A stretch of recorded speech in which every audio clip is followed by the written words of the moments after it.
Murder, kidnapping, slavery, ethnic cleansing, the crimes with which Christopher Columbus might be charged today are reason enough for his reputation to lie in tatters. But his greatest act was to inaugurate a change so enormous, so powerful, and so transformative that it isn't considered a crime at all. Columbus made modern capitalism possible. To be clear, Columbus didn't invent double-entry bookkeeping or the maps that made global commerce and conquest possible. He wasn't even the first to apply slave labor to industrial plantations for profit. But what Columbus did do is open the imagination of Europe's great rulers and the bankers who financed them to something entirely unprecedented. The possibility not just of empire and not just riches, but global empire and global wealth.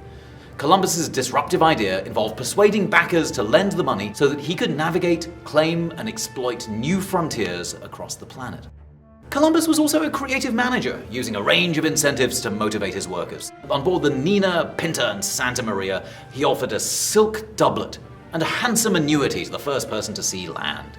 A sailor named Rodrigo de Triana spotted the New World at 2 a.m. on October 12, 1492. Columbus kept the reward, which was delivered to him until he died, and it was funded by a tax on the butchers of Seville. The government was ever kind to Columbus, even though Columbus was never kind to his workers. Once he was in the Caribbean, the search for riches began in earnest. On the 8th day after landfall, he found a cape, and he recorded in his diary that he called it Cabo Hermoso, beautiful cape, because it is so. I can never tire my eyes in looking at such lovely vegetation so different from ours. I believe that there are many herbs and many trees that are worth much in Europe for dyes and for medicines, but I do not know them, and this causes me great sorrow. He cast his eye on nature, and he was frustrated that he couldn't instantly see money. He did, however, see money in the humans who were living in the New World.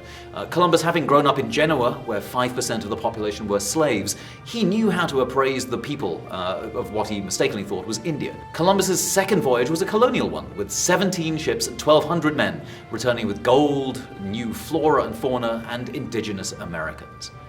"Let us, in the name of the Holy Trinity, go on sending all the slaves that can be sold," Columbus wrote to Isabella and Ferdinand after a second voyage. Think of Columbus as a man who could talk to venture capitalists into paroxysms of speculative delight at the opening of a new frontier. Someone keen to keep costs down, even at the expense of employees near and far. And you come closer to understanding his spiritual descendants. The new Columbuses are entrepreneurs like Elon Musk and Jeff Bezos. Both Musk and Bezos have their eyes on new frontiers, both looking to colonize Mars and the Moon, respectively. Bezos in particular wants to, quote, lower the cost of access to space so that there can be a dynamic entrepreneurial explosion in space. In order to build up their fortunes, they've parlayed their visions into investment. While neither Tesla nor Amazon have yet posted a consistent profit, they don't have to. Tales of the new frontiers are like catnip to venture capitalists. Both Musk and Bezos couldn't succeed without getting the most out of their workers for the least amount of money. And both have come under fire for the way that they treat these workers, whose sweat makes their fortunes possible. Amazon and Tesla have attracted the attention of the National Labor Relations Board and the protests of unions. Perhaps most pernicious, both these new Columbuses depend on a centuries-old mix of wage, slave, and entrepreneurial labor. Yeah, no, fine, neither Musk nor Bezos are slavers, but they profit from modern slavery as we all do.